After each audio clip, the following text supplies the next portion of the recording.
I recorded the tracks on that EP inside um, the house at 1026 Kuntai, which used to be the famed last brothel of Norma Wallace.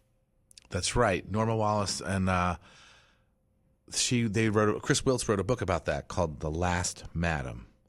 That's where I first Yep. saw you. They did a walkthrough through the house, and you were there because I went there with Chris because Chris is my daughter's grandmother. Yes. Yep. So I remember that. That was back in, I think, 2012, I think. that's right. So big shout out to Chris Wiltz for writing The Last Madam. Because Yes. And in fact, if it wasn't for her book, we wouldn't even be having this conversation because it was that book that I read. And after I finished reading it, I became fascinated by Norma Wallace. And that is the book that brought me down to New Orleans for the very first time. what was it in the book that stuck out to you the most that inspired you to be like, I got to write these tunes? Yeah. Well, it's so interesting, right? Because I read that book back in 2010. So this has been going on in my life for quite some time.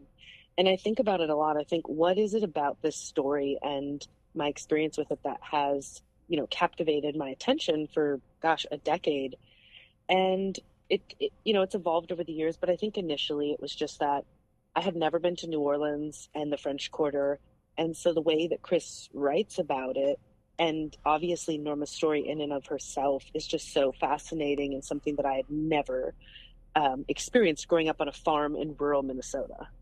And so I think first it's just that, this whole idea of getting a glimpse of what New Orleans is.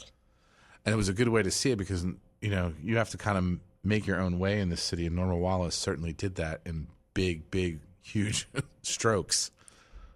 Absolutely. And then exactly. And as I've gotten older and, matured and come more into myself, it really is. I just became captivated by her grit and her confidence.